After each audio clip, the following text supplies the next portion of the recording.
Le film Green Street Hooligans, sorti en 2004, est devenu le film le plus emblématique consacré au hooliganisme dans le football.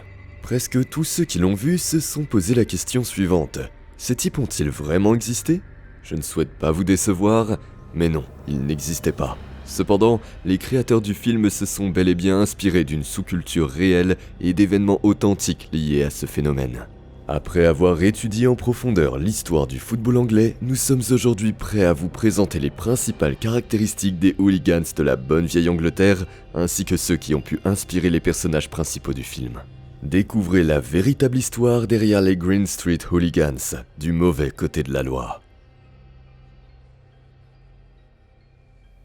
Aller voir un match de football en Angleterre n'a pas toujours été une expérience sûre et agréable. Les premières préoccupations liées à la sécurité dans les stades remontent à 1924, peu après la Première Guerre mondiale.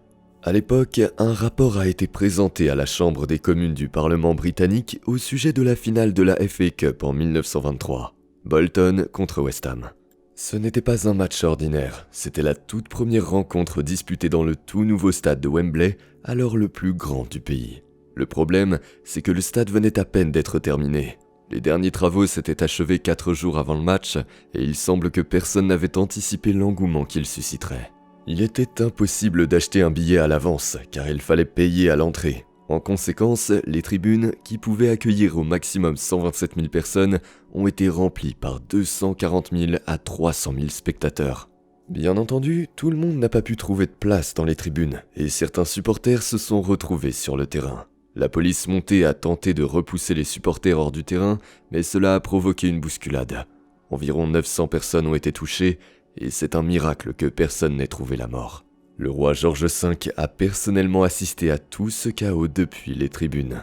Cet incident a fait l'objet de vives discussions au Parlement. Le député Oswald Mosley a été le premier à utiliser l'expression qui, des décennies plus tard, ne quitterait plus les pages des journaux. Hooligans du football. Cependant, en 1924, aucune conclusion significative n'a pu être tirée de ce qui s'était passé. Tout a été considéré comme un malheureux concours de circonstances et les stades ont été contraints d'augmenter le nombre de places, d'installer des tourniquets, d'équiper les escaliers de rampe et, au moins pour les matchs importants, de vendre les billets à l'avance. À l'époque, ces mesures étaient suffisantes. Jusqu'à la fin de la Seconde Guerre mondiale, le niveau de violence dans les tribunes est resté faible. Cependant, dans les années d'après-guerre, l'intérêt pour le football a augmenté, et le nombre de spectateurs aussi, ce qui n'était pas le cas du nombre de policiers chargés de maintenir l'ordre.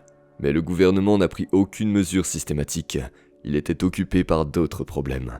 Le pays était en déclin économique et social, ce qui a entraîné une augmentation de la délinquance juvénile.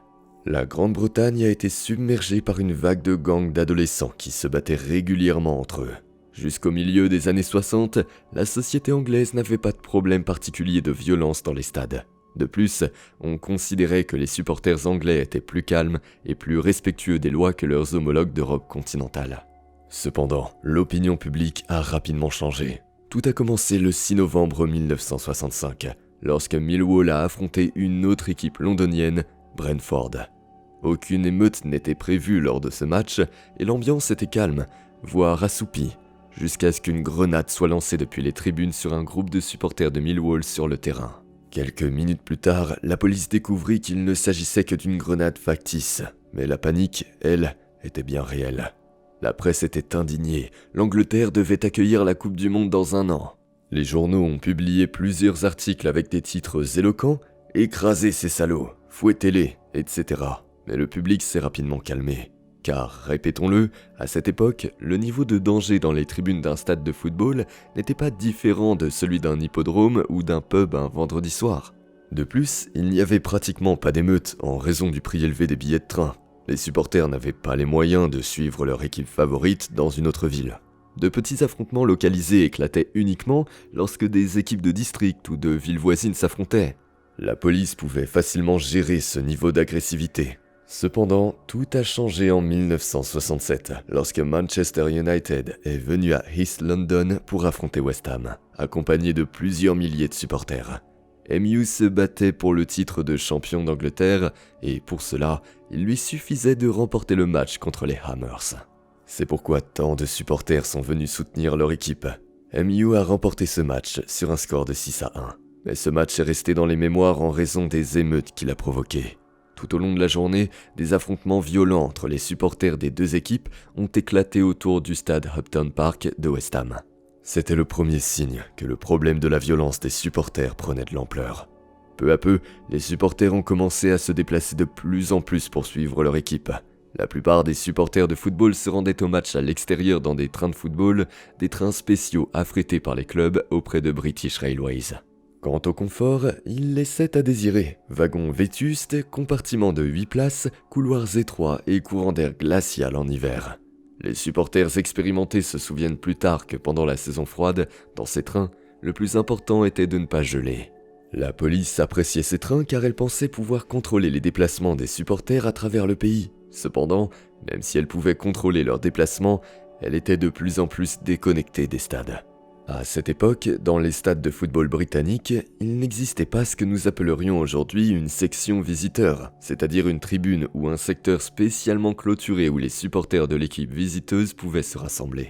C'est pourquoi les supporters, parmi lesquels se trouvaient à l'époque de nombreux skinheads, ont commencé à occuper des secteurs du stade où se rassemblaient les supporters les plus actifs de l'équipe locale. Ces prises de contrôle de secteurs se déroulaient de différentes manières. Il arrivait que les supporters visiteurs soient au stade bien avant le match, généralement plusieurs heures avant le coup d'envoi, et soient déjà prêts à recevoir un accueil chaleureux de la part des locaux. Cependant, c'était souvent l'inverse qui se produisait. Lorsque les visiteurs arrivaient, la tribune locale était déjà remplie de supporters qui attendaient avec impatience les visiteurs. Dans tous les cas, tout se terminait par une bagarre. Pour les supporters locaux, le pire affront possible était de laisser leur tribune aux visiteurs. Mais être arrêté n'était pas considéré comme quelque chose de honteux. En règle générale, la police essayait d'entrer dans les tribunes une fois la bagarre terminée, mais elle ne pouvait que saisir le supporter le plus turbulent dans la foule. C'est alors que commençaient les 5 minutes de gloire du supporter, car les policiers devaient faire le tour du terrain de football. Et si cela se passait sur le terrain local, sans faute, tout le stade applaudissait le courageux individu. Bien que cette tradition ait disparu à la fin des années 1970, les réalisateurs du film Green Street Hooligans ont décidé de la recréer dans la scène où Bower provoque les supporters visiteurs. Comme la police était incapable de faire respecter l'ordre dans et autour des stades, la fréquentation des matchs a chuté. Les gens avaient tout simplement peur de mourir ou d'être mutilés lors d'affrontements entre supporters, d'autant plus qu'il n'était pas difficile d'introduire des armes dans le stade, malgré les fouilles à l'entrée. Ainsi, en raison de la négligence des inspecteurs, une tragédie s'est produite le 24 août 1973. À la mi-temps du match entre Blackpool et Bolton, un supporter de Bolton âgé de 14 ans a poignardé un adversaire de 17 ans. Suite à cela, il a été décidé d'installer des clôtures dans les secteurs. Les supporters les plus sarcastiques commentèrent aussitôt la mesure. Puisqu'on se comporte comme des animaux, les autorités nous mettent en cage. Ces clôtures ont d'abord aidé la police. Désormais, à l'exception de quelques groupes, les hooligans ne pouvaient plus se déplacer librement dans les tribunes et ceux qui provoquaient des bagarres ne pouvaient plus quitter facilement et rapidement leur secteur. C'est alors que les sections réservées aux visiteurs ont finalement fait leur apparition. Les supporters des équipes invitées ont réagi à cette innovation en cessant de porter les couleurs de leur club afin de ne pas être envoyés dans la section réservée aux visiteurs. En réponse, la police a commencé à interroger tous les supporters. Quel est le nom du pub près du stade? Et dans quelle rue habitez-vous? En raison de ces mesures, certains supporters n'ont pu rejoindre leur place dans les tribunes qu'au début de la deuxième mi-temps, mais la police était satisfaite. Et pour les matchs à haut risque, tels que les finales, les billets ne pouvaient être achetés qu'à l'avance. Cependant, il ne faut pas croire que l'introduction de toutes ces mesures a mis fin à la violence. Celle-ci s'est simplement déplacée des tribunes du stade vers les rues de la ville. Désormais, la tactique préférée des hooligans consistait à attaquer les pubs où se rassemblaient les groupes rivaux. Dougie Brimson, auteur de livres sur les hooligans du football, mentionne même des cas où les supporters de l'équipe visiteuse arrivaient tôt le matin dans la ville rivale et se rendaient immédiatement dans le pub encore fermé où ils savaient que les supporters locaux avaient l'habitude de se réunir. Lorsque les locaux s'y rendaient avant le match, ils avaient la désagréable surprise d'y trouver les supporters adverses. Le deuxième endroit où les supporters adversaires étaient surveillés était le métro. Dès le petit matin, le jour du match, les groupes contrôlaient les entrées et les sorties des stations. L'un des ados qui était de service tôt le matin près d'une station de métro londonienne était l'un des futurs leaders de l'Intercity Firm et l'un des premiers hooligans à être condamné à une peine de prison. Carol Cass Pennant. C'est l'Intercity Firm, abrégé ICF, qui est généralement considéré comme ayant inspiré le groupe Green Street Hooligans. Alors, prenons un moment pour revenir sur son leader emblématique et sur l'histoire de ce groupe légendaire. Pennant est né le 6 mars 1958 à Doncaster. Sa mère biologique l'a abandonné et l'a placé dans un orphelinat, mais l'enfant a rapidement été adopté par un couple âgé, Doll et Cecil Chambers. Ce couple le traitait bien et ne lui souhaitait que du bien. Mais il se trouvait que le jeune Carol était le seul enfant à la peau foncée du quartier. Des conflits avec ses camarades ont éclaté non seulement à cause de sa couleur de peau, mais aussi à cause de son prénom, que beaucoup considéraient comme féminin. À l'âge de 9 ans, Carol a donc décidé à sa mère de l'appeler Cass, en l'honneur de son boxeur préféré, Cassius Clay, qui a ensuite choisi le nom de Muhammad Ali. Cass a connu des moments difficiles dans la rue, mais il a appris une leçon simple dès son enfance. Il faut frapper le premier. Il aimait généralement le football et, à l'adolescence, il a rejoint le groupe de supporters de West Ham appelé Mile End. Il s'agissait d'un groupe de jeunes du quartier du même nom, âgés de 12 à 20 ans. Bien que Mile End ait eu une réputation sérieuse dans les cercles de hooligans, ce n'est pas ce groupe qui est à l'origine de l'ICF. Il s'agit plutôt d'Essex and East London, fondé quelques années après Mile End, vers 1974-1975. Ses fondateurs étaient Andy Swallow, Grant Fleming et Mickey Ramsgate. Cass Pennant allait devenir l'un de ses leaders, on peut donc le considérer comme l'une des personnes qui ont inspiré le personnage de Charlie Hunnam, avec un autre hooligan célèbre, Bill Gardner, dont nous parlerons plus tard. Le groupe tirait son nom de la compagnie ferroviaire Intercity, dont les trains leur permettaient de rejoindre les matchs à l'extérieur. D'ailleurs, ce n'est pas le seul exemple de l'influence des chemins de fer sur le football anglais. L'un des principaux groupes de supporters de Portsmouth s'appelle le 657 Crew. C'est à cette heure-là, 3 minutes avant 7 heures du matin, qu'un train quittait la gare de Portsmouth pour Londres. En réalité, à cette époque, n'importe quel groupe d'amis partageant la même passion formait sa propre bande. Mais les jours de match, ils ne formaient plus qu'un, l'ICF.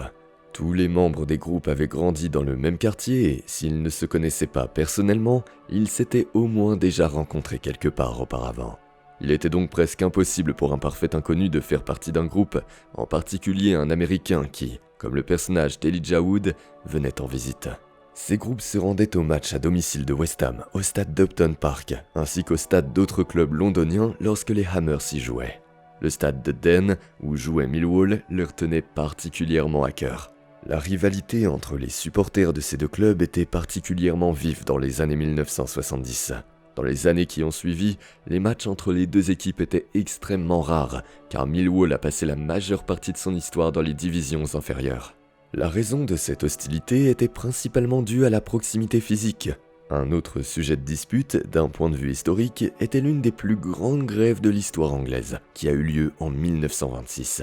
Les travailleurs qui soutenaient cette grève étaient, pour la plupart, sympathisants de West Ham, ce qui n'était pas le cas des habitants de l'Isle of Dogs, où Millwall a été fondé.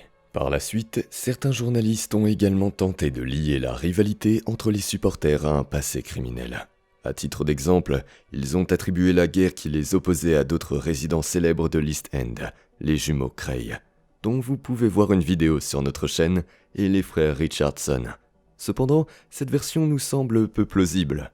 La plupart, voire une bonne partie des hooligans n'avaient aucun lien avec le crime organisé.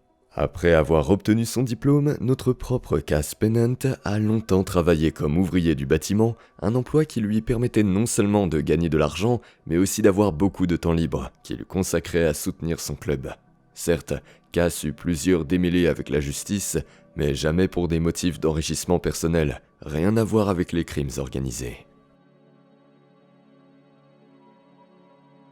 Au début de la nouvelle décennie, les supporters ont commencé à accorder plus d'importance à leur apparence. Dès lors, ils étaient non seulement appréciés pour leur capacité à se battre dans les tribunes pour leur club, mais aussi pour leur sens de la mode. Les hooligans se sont précipités pour acheter des vêtements plus adaptés aux clubs de loisirs qu'au stade. Des marques telles que Fila, LSI, Lacoste et Tacchini sont devenues particulièrement populaires au cours de ces années. Le fait que ces marques n'étaient franchement pas très abordables n'a pas découragé les supporters, le prix d'une paire de baskets ou d'un survêtement pouvait coûter à une semaine de salaire. Beaucoup de gens souhaitaient être élégants, mais tous ne pouvaient pas se le permettre. Et si les supporters du sud-est de l'Angleterre, la région la plus riche du pays, pouvaient encore se permettre des achats coûteux, certains supporters de football de Liverpool devaient les voler. Dans les années 1980, le Merseyside était une région en crise économique, avec une grande partie de la population au chômage. Cependant, grâce au succès de Liverpool et d'Everton sur les terrains de football, leurs supporters avaient un style très élégant. Grâce à leur succès en Angleterre, ces clubs jouaient régulièrement en Europe continentale, où ils étaient suivis par une multitude de supporters. Lors de ces voyages, les supporters ne s'intéressaient pas aux attractions culturelles, mais souhaitaient découvrir les magasins proposant des marques à la mode, de préférence celles qui n'étaient pas encore disponibles en Angleterre. Les vêtements étaient volés, à la fois pour eux-mêmes et pour la revente. Un voyage en Europe pouvait être financé par la vente de quelques articles de luxe, tout en réalisant un bénéfice supplémentaire. Mais les hooligans ne suivaient pas seulement la mode, ils suivaient aussi les gros titres des journaux. À la recherche de tirages, la presse de l'époque, en particulier les tabloïds, publiait toutes sortes d'histoires invraisemblables sur les hooligans du football. Dans certains journaux, on pouvait même trouver des classements fictifs, mais au lieu d'inclure des équipes de football, ils classaient les groupes de hooligans.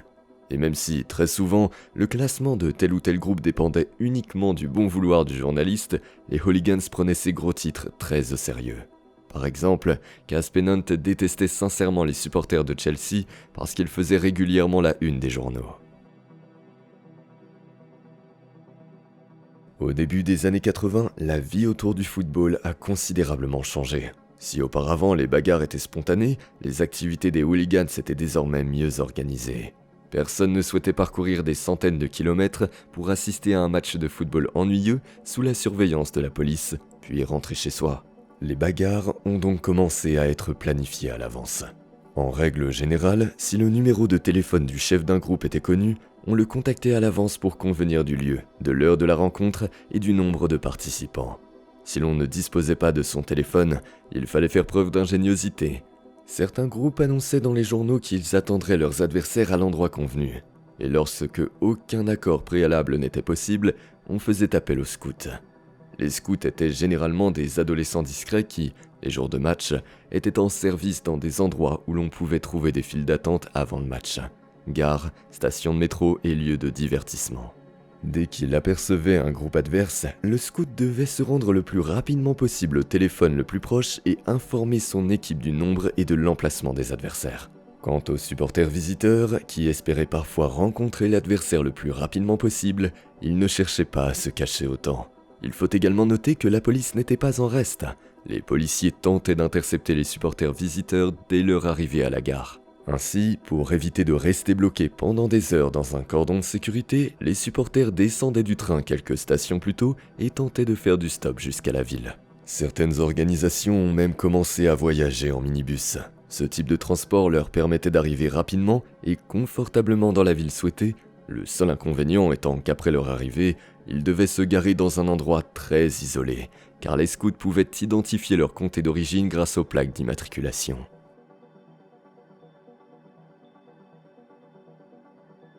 Les fouilles à l'entrée des stades sont devenues de plus en plus fréquentes au cours de ces années. Les supporters pouvaient être invités à laisser leur ceinture ou même leur lacet devant l'entrée. Il devenait de plus en plus difficile d'introduire des armes dans un stade, les hooligans devaient donc improviser. Vous n'aviez peut-être pas le droit d'entrer dans l'arène avec un couteau ou un pistolet, mais qu'en était-il de quelques pièces de monnaie dans votre poche et d'un journal sous votre bras ? Quelques pence et un gros journal, voici la recette de la célèbre brique de Millwall. Le journal était enroulé plusieurs fois sur la longueur, puis plié en deux. S'il vous restait quelques pièces après avoir acheté le journal, vous pouviez faire preuve de fantaisie et les enrouler soigneusement dans la partie supérieure du bâton obtenu. Si vous le souhaitiez, ce même bâton pouvait être transformé en poing américain. Les supporters aimaient particulièrement fabriquer des briques à partir des derniers numéros du Daily Mirror. Cette édition avait reçu cet honneur car, en 1978, elle avait publié un article expliquant comment les hooligans de Chelsea utilisaient cette arme. Une autre arme emblématique de l'époque était beaucoup plus difficile à introduire dans le stade. Il s'agit du couteau Stanley, 2 couteaux liés ensemble avec du ruban adhésif, avec une allumette insérée entre les deux. Ce type d'arme tire son nom de la célèbre entreprise Stanley, réputée depuis le milieu du 19e siècle pour la qualité de ses outils ménagers, notamment ses couteaux. Si vous étiez blessé par un tel couteau, aucun chirurgien ne serait en mesure de recoudre la plaie. Des témoins oculaires se souviennent que certains hooligans tentaient spécifiquement de frapper le talon de leurs rivaux avec ces couteaux, afin de les empêcher de s'asseoir pendant des semaines. Des armes plus exotiques ont également été utilisées, par exemple des balles de golf contenant des éclats de lames de rasoir ou des paquets de cigarettes remplis de gravats. Certains hooligans sont même allés jusqu'à remplir des vaporisateurs d'ammoniac. Dans Green Street Hooligans, il y a une scène après le match de West Ham où le personnage d'Elijah Wood se retrouve coincé dans une ruelle avec des individus de Birmingham, membres du groupe Zulu Warriors. Il propose à leur prisonnier de lui faire le sourire de Chelsea, une entaille allant du coin de la bouche jusqu'aux oreilles. Bien que l'on pense que cette pratique a été utilisée pour la première fois par les hooligans de Chelsea dans les années 1980, en réalité, peu de cas de ce type ont été recensés. Mais cette technique a été appréciée par les cinéastes. Outre Green Street Hooligans, on peut également la voir dans le film The Firm. L'ICF a réussi à se faire un nom en peu de temps, en battant ses adversaires des camps de Chelsea, Newcastle et Tottenham. Cas Pennant considère que le jour où la mèche a été allumée est le 15 mars 1980, lorsque West Ham a joué à l'extérieur à Newcastle. À leur arrivée à Newcastle, le premier objectif de l'ICF a été de détruire le pub de l'équipe adverse. Pennant lui-même a miraculeusement survécu à cette altercation lorsqu'un de ses ennemis a tenté de le poignarder. Ensuite, toute la foule s'est rendue au stade où les hooligans locaux étaient impatients de se venger. D'abord, des bouteilles et des fléchettes ont été lancées dans le secteur des visiteurs. Ces dernières, bien que douloureuses, pouvaient encore être tolérées. Mais ensuite, un véritable cocktail Molotov a été lancé sur les visiteurs venus de Londres. Les vêtements de 2 supporters ont pris feu, mais l'incendie a été rapidement éteint et, miraculeusement, il n'y a eu aucun blessé grave. Les supporters de Newcastle allaient riposter, mais la police a emmené les supporters visiteurs dans un cercle où ils ont passé le reste du match, puis les a conduits dans le même ordre à la gare. À la gare, les policiers ont fait monter les Hammers dans le train et sont partis. À la gare suivante, cependant, tous les membres du groupe sont descendus, ont couru vers un autre quai et ont pris un train pour retourner à Newcastle. Le train était pratiquement vide, les Londoniens se sont donc assis sous le niveau des fenêtres afin de ne pas être vus. Le train est rapidement arrivé à Newcastle, où se trouvaient plusieurs hooligans locaux sur le quai. Ils ont été surpris de voir l'ICF devant eux et, en quelques minutes, les Geordies ont été vaincus. Le voyage de retour vers Londres a également été une épreuve. Les jeunes ont ouvert le bar du train et ont célébré leur victoire. Quelqu'un fit justement remarquer qu'à leur arrivée, la police les attendrait sur le quai et que tout supporter ivre aurait des ennuis. Ce problème a été résolu simplement, les hooligans ont fait boire tous les passagers du train. En conséquence, comme le rappelle Cass, l'approche de Londres a été accompagnée de chants de supporters, chantés même par ceux qui étaient indifférents au football. Le nom du groupe a commencé à apparaître plus souvent dans les journaux après cela, et l'un de ses leaders, Mickey Ramsgate, eut une idée pour tirer profit de cette notoriété. Mickey a été le premier à imprimer des cartes de visite avec les félicitations de l'ICF. On pouvait y lire « Félicitations, vous avez fait affaire avec l'Intercity Firm ». Selon l'idée de Mickey, ces cartes de visite pouvaient non seulement être laissées près des corps des adversaires vaincus, mais aussi vendues comme souvenir. Plus tard, les tabloïds britanniques ont écrit qu'une telle carte de visite se trouvait sur le corps d'un supporter de l'Arsenal de Londres, tué en 1982. Les membres de l'ICF n'ont pas nié leur participation à cet affrontement, mais ils ont affirmé qu'ils n'avaient tué personne et n'avaient laissé aucune carte de visite près du corps. Il est tout à fait possible qu'il s'agisse d'une invention des journalistes, mais l'ICF a décidé qu'il pouvait tirer parti de ce battage médiatique. Mickey Ramsgate se souvient avoir personnellement vendu de telles cartes de visite dans l'un des pubs près du stade de West Ham à tous les clients, au prix de 1 livre sterling pièce. En conséquence, presque toutes les firmes du pays avaient leur propre carte de visite. Ainsi, les membres de l'East End sont devenus les précurseurs de toute cette tendance. L'ICF peut également être considéré comme un pionnier en matière d'incarcération. Dans les années 1980, Cass Pennant a été l'un des premiers hooligans à être emprisonné. Il a été accusé de coups et blessures graves et condamné à 3 ans de prison. Là-bas, Cass a essayé de ne pas se décourager et s'est mis à l'écriture créative, passant finalement du hooliganisme footballistique à l'écriture. Cependant, à l'époque, un autre homme se démarquait par une certaine autorité parmi les hooligans de West Ham. Il s'agit de Billy Gardner. Il a probablement été une source d'inspiration encore plus importante pour le personnage de Pete Dunham. Bill Gardner est né le 29 janvier 1954. Son père travaillait dans une usine Ford et sa mère était vendeuse. Billy a passé son enfance dans l'East End, un quartier de la banlieue est de Londres, où vivait principalement la classe ouvrière. En tant que véritable fan de football, Gardner est tombé amoureux de West Ham dès son enfance. En grandissant, Gardner a découvert une nouvelle facette de ce sport. Il assistait souvent aux matchs avec les Mile End Boys. Et sa phrase « Bonjour, messieurs, je m'appelle Bill Gardner » est restée dans les mémoires de nombreux stades à travers l'Angleterre. Il la prononçait toujours dans les tribunes visiteurs et quelques minutes plus tard, les émeutes commençaient. Il s'est fait connaître lors d'un voyage à Middlesbrough en 1975. West Ham a alors réussi à aligner une bonne équipe d'environ 300 personnes et à battre le groupe local, qui dépassait leur nombre de visiteurs. Par la suite, la vie de Gardner a été marquée par de nombreuses autres bagarres et affaires liées au football, dont certaines mériteraient d'être adaptées un jour au cinéma ou à la télévision dans une série sur les hooligans du football. Par exemple, Gardner s'est rendu une fois à Birmingham, où son équipe devait jouer contre West Ham. Lorsque, en raison d'une confusion dans les horaires de train, il est devenu évident que son groupe n'arriverait pas à temps pour le match, ils ont décidé de se rendre à Luton, où l'équipe locale jouait contre Arsenal. À leur arrivée à Luton, les amis de Gardner ont décidé de se diriger vers la section réservée aux visiteurs, et c'est là que les problèmes ont commencé. Gardner a compris qu'il fallait secourir ses amis d'une manière ou d'une autre. Vêtu d'un pardessus et d'un chapeau, il s'approcha calmement d'un policier et lui expliqua qu'il avait fait tout le trajet depuis Londres pour surveiller un groupe de hooligans s'installer dans la tribune des visiteurs et qu'il fallait les évacuer immédiatement. Gardner était si convaincant que le policier lui a attribué 4 officiers et un sergent. Avec leur aide, Gardner a calmement conduit ses camarades hors des tribunes. Contrairement à Cass Pennant, dont les exploits footballistiques se limitent à l'Angleterre, Gardner a eu la chance d'accompagner West Ham en Europe continentale.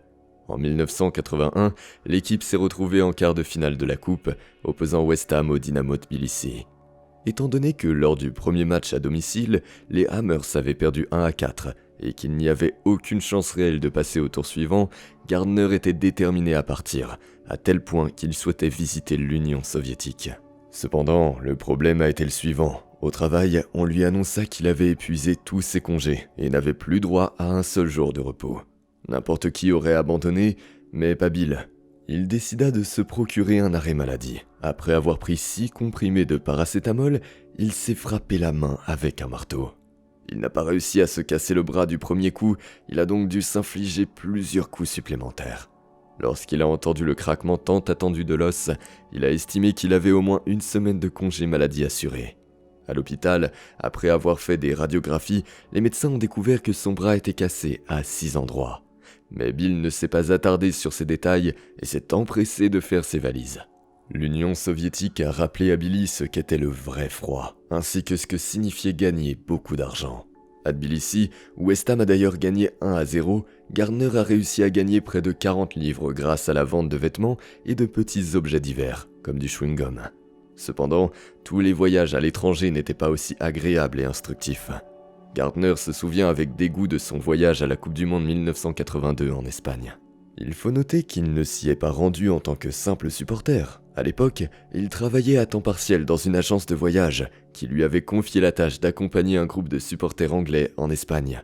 Selon le tirage au sort, l'équipe nationale anglaise devait disputer plusieurs matchs à Bilbao.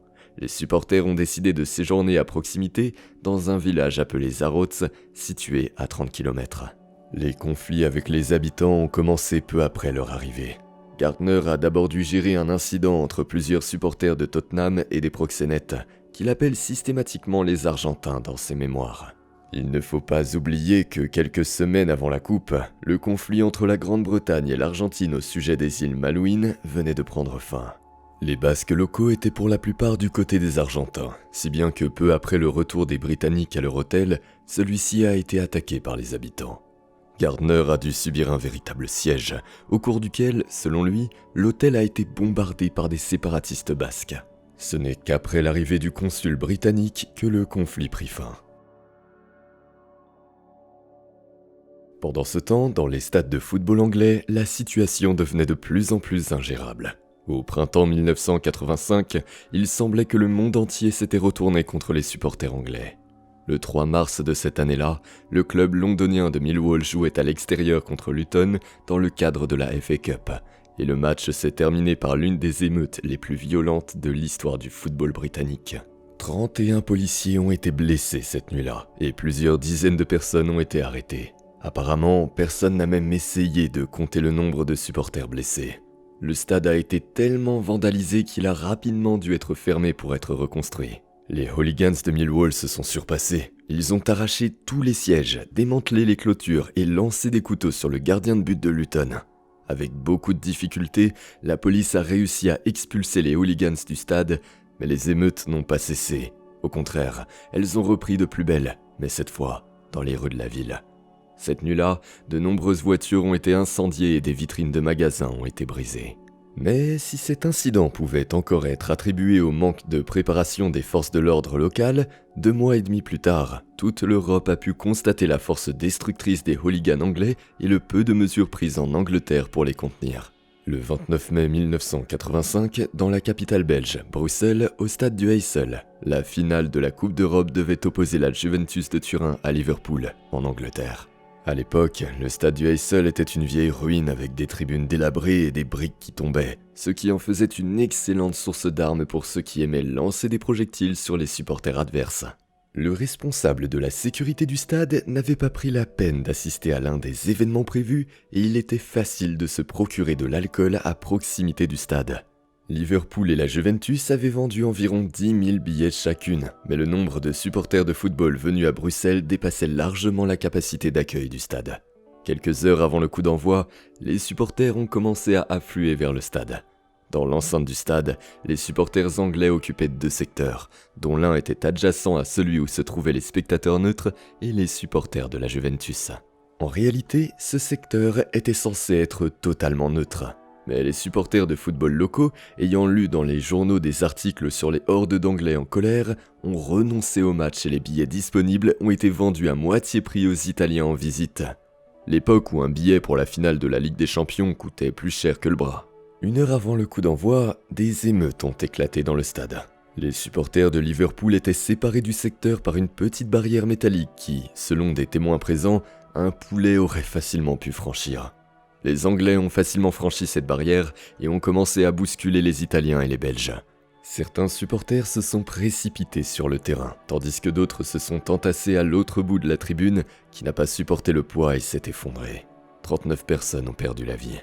Afin d'éviter de nouvelles émeutes, l'UEFA a pris l'une des décisions les plus controversées de son histoire, celle de jouer le match dans l'espoir d'éviter d'autres victimes. La Juventus a gagné 1-0, mais presque personne ne s'intéressait au football ce soir-là.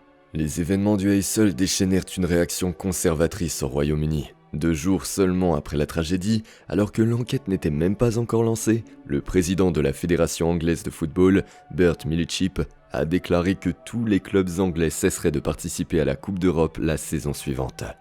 2 jours plus tard, l'UEFA, à laquelle le gouvernement britannique avait en fait donné carte blanche, a confirmé l'interdiction pour une durée indéterminée. Ainsi, au printemps 1985, le football anglais était littéralement au bord du gouffre. La plupart des footballeurs talentueux, ne souhaitant pas passer les meilleures années de leur carrière à se rendre à Stoke-on-Trent, sont partis à l'étranger. Les étrangers n'avaient pas non plus particulièrement envie de rejoindre les clubs anglais.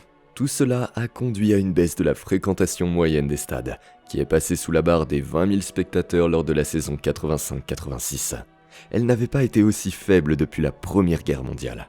En 1986, l'arbitre Oliver Popplewell a proposé les mesures suivantes pour rétablir l'ordre dans les tribunes.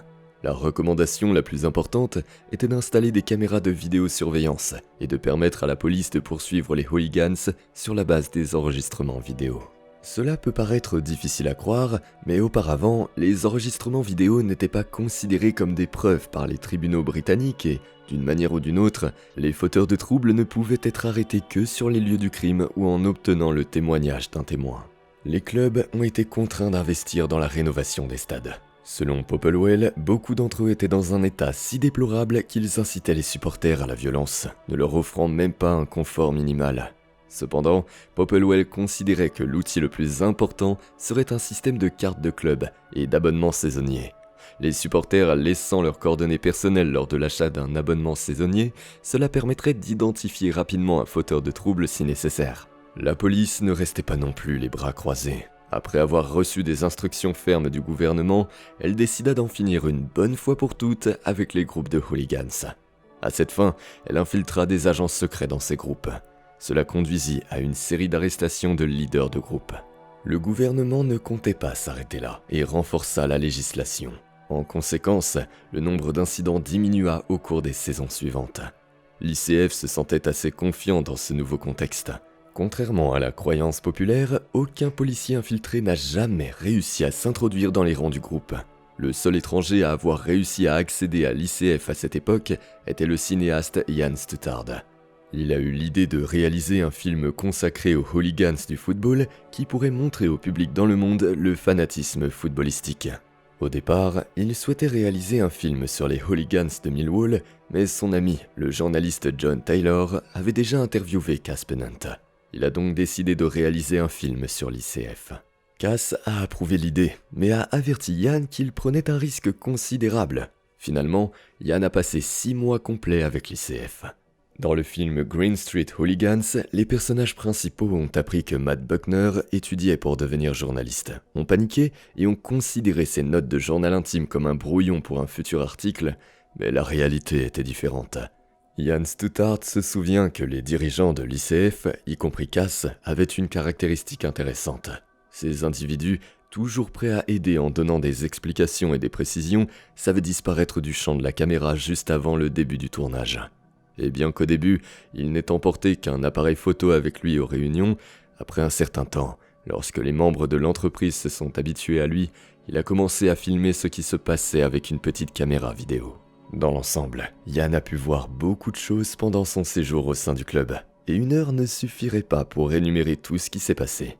Mais contentons-nous d'un épisode particulièrement représentatif. Un jour, Jan s'est rendu à un match à l'extérieur contre Nottingham Forest. Le match était franchement ennuyeux, il ne se passait rien et, peu avant la mi-temps, Jan a décidé d'aller au stand de restauration. Lorsqu'il est revenu dans les tribunes, ce pourquoi il était venu a commencé, une bagarre. Le réalisateur a réussi à sortir sa caméra et a filmé quelques secondes de l'action, après quoi il a été arrêté. La police pensait qu'il était le chef des hooligans. Jan a réussi à convaincre les forces de l'ordre qu'il n'avait rien à voir avec des activités illégales, mais il a dû passer toute la seconde mi-temps dans les vestiaires. Plus tard, le réalisateur a déclaré qu'il avait été arrêté au moins 5 fois pendant le tournage du film. Lorsque le film Hooligan est sorti en août 1985, il a été vu par 7 millions de personnes. Pour la première fois depuis de nombreuses années, les téléspectateurs britanniques ont peut-être vu un récit honnête et impartial sur des personnes que la presse avait qualifiées de démons et de meurtriers. La police a réagi à la sortie du film en organisant plusieurs raids au cours des 2 années suivantes, visant les dirigeants de l'ICF. À la fin des années 1980, un autre film sur le thème du football est sorti. Il s'agit de The Firm d'Alan Clark, avec Gary Oldman. Bien que ce film ne précise pas de quel type d'entreprise il s'agit, l'ICF y est clairement reconnaissable. Son leader charismatique, interprété par Oldman, cherche à diriger le mouvement du football anglais lors du prochain championnat d'Europe de football. Malgré quelques défauts, ce film est devenu un classique et de nombreux amateurs du sujet le classent parmi leurs favoris. Pendant ce temps, en juillet 1986, Margaret Thatcher félicitait les responsables du football pour la baisse de 50% du nombre d'infractions enregistrées dans les stades. D'une certaine manière, elle avait raison. Il y avait effectivement moins d'arrestations. Cependant, les hooligans avaient un autre raisonnement. S'ils ne pouvaient pas se battre dans les tribunes, ils pouvaient certainement le faire ailleurs. Au cours de l'été 1986, West Ham s'est réuni pour participer à un tournoi amical organisé aux Pays-Bas. Même si les dirigeants du club souhaitaient garder cela en secret jusqu'à la dernière minute afin d'empêcher les hooligans de suivre l'équipe, les membres de l'ICF ont été informés du tournoi par l'un des joueurs. Le groupe a décidé de se rendre aux Pays-Bas à bord d'un ferry partant du port de Harwich. Dans le train, les Londoniens ont découvert que des membres de la Red Army de Manchester United, qui allaient soutenir leur équipe lors d'un match amical à Amsterdam contre l'Ajax, se trouvaient sur le même ferry qu'eux. Une fois à bord du ferry, les membres de l'ICF se sont installés dans un bar sur l'un des ponts supérieurs et se sont préparés à se défendre, au cas où. Les habitants de l'East End ne se sont pas laissés tromper par leur intuition. Peu de temps après, une bagarre a éclaté. Malgré le fait qu'ils étaient plusieurs fois moins nombreux que les Mancuniens, l'ICF a réussi à riposter. Les deux camps ont utilisé tout ce qui leur tombait sous la main pendant la bagarre, y compris des extincteurs et des pots de fleurs. L'un des Londoniens a même eu l'idée d'utiliser une lance à incendie qu'il a utilisée pour asperger généreusement ses adversaires. Le ferry ressemblait à un champ de bataille. Un bar a été endommagé et une boutique hors taxe a été vandalisée. Cette bagarre n'a duré que 10 à 15 minutes, jusqu'à ce que le capitaine du ferry décide de faire demi-tour et de mettre le cap sur Harwich. L'équipage du navire est alors apparu sur le pont supérieur et a enfermé tous les membres de l'ICF dans le bar. Au port de Harwich, la police a arrêté toutes les personnes qui portaient des vêtements mouillés. Les autres ont été escortés jusqu'à la gare. Lorsque les Londoniens sont arrivés chez eux, ils ont été accueillis à la gare par des correspondants de plusieurs journaux. Ceux-ci les ont bombardés de questions sur ce qui s'était passé ce jour-là dans la Manche. L'ICF a déclaré aux journalistes que 14 membres de leur groupe avaient maîtrisé environ 150 supporters de Manchester United. Cependant, la bataille sur le ferry a eu des conséquences très graves. C'est un miracle que personne ne soit mort dans tout ce chaos. La police a arrêté 14 personnes et 4 victimes ont été admises à l'hôpital avec des blessures par arme blanche. À l'automne 1987, un procès a eu lieu, au cours duquel le juge a prononcé des peines exemplaires. 3 membres de l'ICF ont été condamnés à 6 ans de prison. Par ailleurs, les clubs anglais ont été interdits de participation, même à des matchs amicaux en Europe. Au cours de la même année, Scotland Yard a mené une opération nommée Full Time. Elle a mobilisé environ 250 policiers et a été planifiée pendant 5 mois. À la suite de cette opération, 25 hooligans de l'ICF et leurs rivaux de Millwall, les Bushwhackers, ont été arrêtés. À cette époque, Billy Gardner s'était complètement retiré du monde du football. Il avait un fils, avait trouvé un emploi de videur dans un établissement de l'Est de Londres et menait une vie de citoyen ordinaire. Gardner continuait à assister à des matchs de temps en temps et, si nécessaire, était prêt à défendre l'honneur et les couleurs du club, mais on ne le voyait plus aussi souvent qu'avant lors des matchs à l'extérieur. Un matin, des agents se sont présentés à son domicile, lui ont présenté un mandat de perquisition et lui ont annoncé qu'il était en état d'arrestation en raison de son implication dans l'organisation ICF. De plus, lors de son arrestation, ils l'ont tous appelé le général. Selon les policiers, Gardner était le chef de l'ICF. La perquisition, qui a duré plus de 2 heures, n'a rien donné. Bill a dû passer quelque temps à la prison de Brixton avant d'être libéré sous caution, qui s'élevait à 32 500 livres sterling. Finalement, Bill n'a jamais été inculpé et a même reçu une indemnisation. Pendant ce temps, le football britannique allait connaître l'un des plus grands chocs de son histoire. Le 15 avril 1989, Liverpool et Nottingham Forest devaient s'affronter en demi-finale de la FA Cup. Conformément au règlement du tournoi, ce match devait se dérouler sur un terrain neutre et le choix s'est porté sur un stade de Sheffield, Hillsborough. Ce match pouvait être considéré comme l'un des plus importants de la saison, c'est pourquoi de nombreux supporters de Liverpool venus de toute l'Angleterre y assistèrent. Peu avant le début du match, une foule de supporters se forma dans les rues qui reliaient la tribune de Leppings Lane. Afin d'éviter une bousculade, la police décida de ne pas vérifier les billets et donna l'ordre d'ouvrir les portes que les supporters utilisaient habituellement pour quitter les tribunes. Toutes les allées du stade étaient remplies de personnes et les tribunes elles-mêmes étaient bondées. Comme elles étaient entourées de barrières de tous les côtés, les supporters des premiers rangs se sont retrouvés entassés contre les barrières qui séparaient les tribunes du terrain, et les gens continuaient d'affluer. Lorsque le match a commencé, la police a remarqué que certains supporters tentaient d'escalader les barrières. C'était le seul moyen d'éviter d'être écrasés, mais les forces de l'ordre ont interprété cela différemment. Ils ont décidé qu'il s'agissait de hooligans en colère qui voulaient envahir le terrain de football. Le match a été interrompu et des forces de police supplémentaires ont été dépêchées sur le lieu de la violation présumée. Lorsqu'ils ont enfin compris ce qui se passait dans les tribunes, plusieurs personnes avaient déjà été écrasées à mort. Au total, 93 supporters de Liverpool sont morts ce jour-là et plusieurs autres sont décédés dans les jours suivants. La police et les journalistes sont restés fidèles à eux-mêmes. Le Sun l'a immortalisé en publiant un article en première page 4 jours seulement après la tragédie, avec le titre accrocheur « La vérité ». L'article affirmait que la tragédie était uniquement et exclusivement la faute des supporters de Liverpool qui avaient forcé ou fait chanter la police pour qu'elle ouvre les portes des tribunes, et qui, après la tragédie, avaient frappé les policiers qui tentaient de venir en aide aux victimes, avaient volé les objets de valeur dans les poches des victimes et avaient uriné sur leur corps. Les journalistes ont été soutenus par la police, qui a affirmé que la bousculade avait été causée par une foule de passagers clandestins ivres.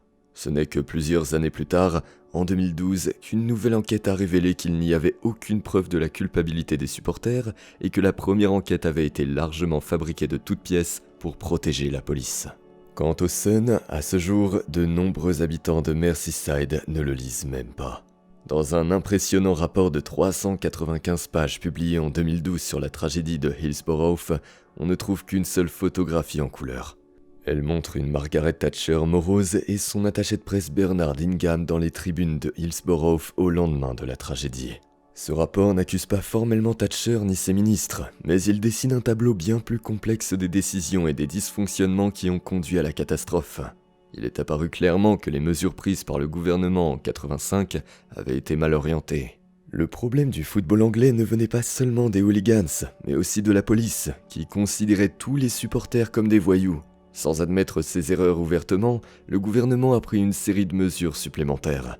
Toutes les places debout ont été interdites dans les stades, elles ont été maintenues uniquement dans les stades des ligues inférieures, et les barrières métalliques autour des sections ont finalement été supprimées. Une liste claire des infractions pour lesquelles un supporter pouvait être sanctionné a également été établie. Cette liste comprenait le jet d'objets sur le terrain ou dans la foule, les chants racistes ou obscènes et un certain nombre d'infractions liées à l'alcool. Cependant, la nouveauté la plus importante était que cette loi pouvait désormais être appliquée au-delà de la durée d'un match ou des limites d'un stade. Un supporter pouvait désormais être poursuivi pour une infraction commise dans les 24 heures précédant ou suivant le match. La police a finalement commencé à réaliser que tous les supporters n'étaient pas des hooligans. Les forces de l'ordre ont légèrement relâché leur emprise. Au printemps 1989, les hooligans ont pris conscience que la situation était devenue incontrôlable. Après les événements de Hillsborough, beaucoup d'entre eux ont cessé de se rendre au match. En janvier 1990, Le Monde a pris connaissance du rapport de Lord Taylor of Gosforth, également connu sous le nom de rapport Taylor, qui a donné les bases de la sécurité dans les stades britanniques. C'est ainsi que se sont achevées les années 80 pour le football britannique et le mouvement hooligan. Au début des années 90, la situation des supporters s'est améliorée. Les clubs anglais ont finalement fait leur retour en Coupe d'Europe et l'Angleterre a même été autorisée à se porter candidate pour accueillir la Coupe du Monde en 1998. Cependant, les émeutes dans les tribunes ont continué. Certes, elles se déroulaient désormais principalement dans les tribunes des équipes jouant en dehors de la division d'élite, qui a commencé sa transformation en la célèbre Première Ligue anglaise. La mode a également changé. Au lieu des lessies, les hooligans ont commencé à porter Burberry, Henry Lloyd et, bien sûr, Stone Island. Ces individus se sont alors fait de plus en plus rares dans les tribunes, en raison de l'augmentation du prix des billets. Le football était en train de devenir un divertissement pour la classe moyenne. De plus, les stades étaient équipés d'un nombre beaucoup plus important de caméras de vidéosurveillance. C'est pourquoi les personnages de Green Street Hooligans essaient de se rendre le plus rapidement possible dans les tribunes de leur stade natal, Upton Park, tout en se couvrant le visage. Dans la réalité, une telle mesure ne leur aurait pas été utile. Les caméras sont placées non seulement au tourniquet, mais aussi dans l'enceinte du stade, dans les tribunes. Les hooligans ont également modifié leur tactique de combat. À un moment donné, ils ont remarqué que lors des matchs à l'extérieur, ils rencontraient le plus souvent des Scarfers. C'est le nom donné aux supporters qui soutiennent leur équipe, mais qui sont aussi loin que possible de la violence. Bien que certains Scarfers puissent parfois se montrer assez provocateurs, il était strictement interdit de les attaquer. D'une part, les frapper détruisait instantanément la réputation de la firme, et d'autre part, le supporter blessé pouvait aller voir la police. Par conséquent, la nouvelle génération de hooligans précédait parfois comme suit. Après avoir suivi les supporters jusqu'à la sortie, ils leur envoyaient un parlementaire qui leur proposait de se battre. Si la réponse était positive, les détails, lieux et heures étaient discutés. Si les visiteurs répondaient qu'ils étaient venus uniquement pour regarder le football, ils étaient laissés tranquilles. La plus grande menace pour eux à la sortie était en réalité une attaque par des adolescents à la recherche d'accessoires du club adverse. Dans Green Street Hooligans, les problèmes du protagoniste en Angleterre commencent lorsque des amis du groupe le repèrent devant la rédaction d'un journal. On peut y voir une référence à un cas réel qui n'était toutefois pas lié à West Ham et à l'ICF, mais à leurs adversaires du camp de Chelsea. En 98, le journaliste britannique Donald McIntyre a réussi à infiltrer les rangs du groupe Headhunters et a ensuite réalisé un documentaire à ce sujet. Après la sortie de ce film, plusieurs membres du club, dont l'un de ses dirigeants, Jason Mariner, ont été condamnés à plusieurs années de prison pour émeute. Les supporters de Chelsea ont décidé que McIntyre devait payer pour ce qu'il avait fait. 10 ans après la sortie du film, en 2009, McIntyre et sa femme ont été agressés dans un établissement londonien. Malgré le temps considérable qui s'était écoulé depuis la sortie de son film, l'enquête a conclu que des hooligans de football pouvaient être à l'origine de l'agression. De nos jours, on ne rencontre plus des individus comme Bill Gardner que dans les stades du football underground britannique, c'est-à-dire les équipes qui ne font pas partie de la Football League. Les firmes ont disparu des radars et leurs rares affrontements se déroulent hors de portée des caméras de surveillance omniprésentes. La première ligue anglaise moderne est axée sur le profit financier et s'en sort plutôt bien. Des personnages comme Cass Pennant feraient fuir le public familial, si bien que le gouvernement veille à ce que ce type de supporters reste loin des tribunes. De nos jours, un supporter peut se rendre en toute sécurité dans un bar avant un match de West Ham sans craindre qu'une bombe fumigène ne soit lancée à l'intérieur et que 400 Headhunters en colère n'attendent dehors. Certains regrettent que le nouveau football ait perdu de son âme, et ils n'ont pas tort, mais il faut reconnaître qu'il est bien plus sûr. West Ham ne joue plus à Upton Park depuis 2016. L'équipe joue désormais dans le nouveau stade olympique, plus moderne, qui a été construit spécialement pour les Jeux olympiques d'été de 2012. Les supporters n'apprécient pas beaucoup ce stade. Selon eux, les pistes d'athlétisme autour du terrain tuent l'ambiance. Cependant, l'équipe et les supporters n'ont nulle part où retourner. Un complexe résidentiel est en cours de construction sur le site d'Upton Park. Mais même au stade olympique, comme au bon vieux temps, avant chaque match résonne encore la chanson des bulles de savon. Ces espoirs jamais réalisés qui continuent de nourrir le cœur de toute une nouvelle génération de fans de West Ham.